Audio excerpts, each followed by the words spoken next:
Hi, my name is Thomas Wood, and I will be presenting my summer research on the biodegradation of naphthenic acids in oil sands process-affected water.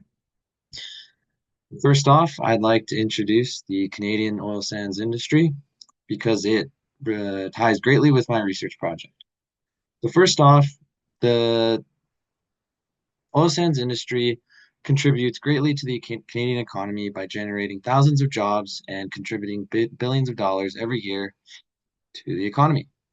But on the other hand, it also produces many environmental challenges, such as being a major producer of pollution to the air, land, and water.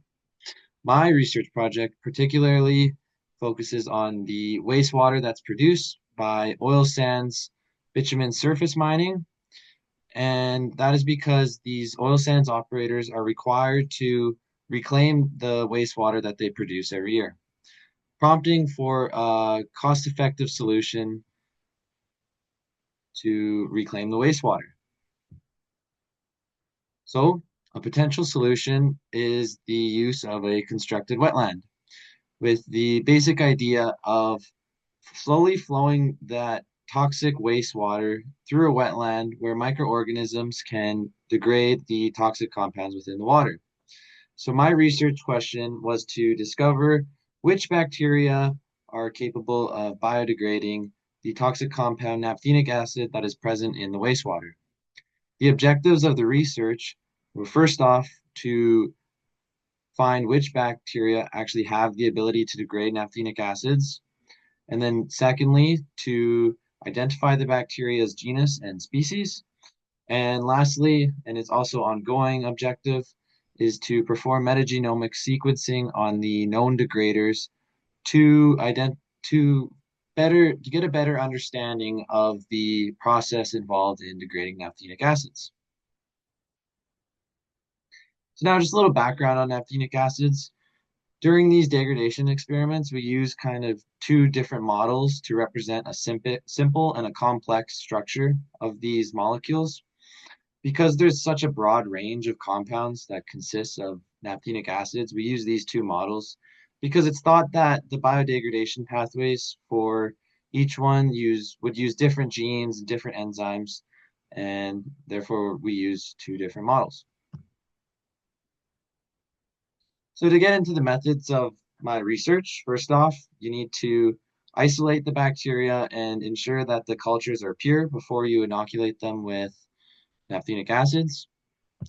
Next step is to inoculate, and then we sacrifice the bacterial cultures at varying time points, specifically at day 0, 7, 14, 21, day 40, and day 80, just to show the degradation over time.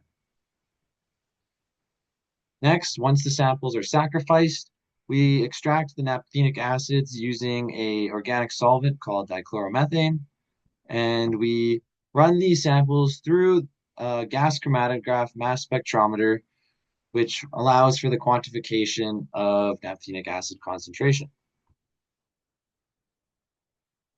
Here are the results of the first isolate that I tested. It was known as Yell when I first got it. As you can see in the blue bars, the simple CHCA naphthenic acid concentration decreased over time throughout day 0 to day 80. However, the complex model, ADCA, was found not to really decrease much, and so therefore this isolate is probably only a degrader of simple naphthenic acids. It was sent off, and it was also found to be known as Stenotrophomonas pavani strain. So in conclusion, I found that there are isolates capable of degrading the modeled naphthenic acids that were found in the constructed wetlands, which is a promising solution to the wastewater problem that is occurring in the oil sands. Some future and ongoing research that's occurring right now is to identify more isolates from these constructed wetlands and to perform metagenomic analysis of the known degraders so that we can get a better understanding of the pathways involved in degrading naphthenic acids. I'd like to thank you for your time, and that is my summer student research project.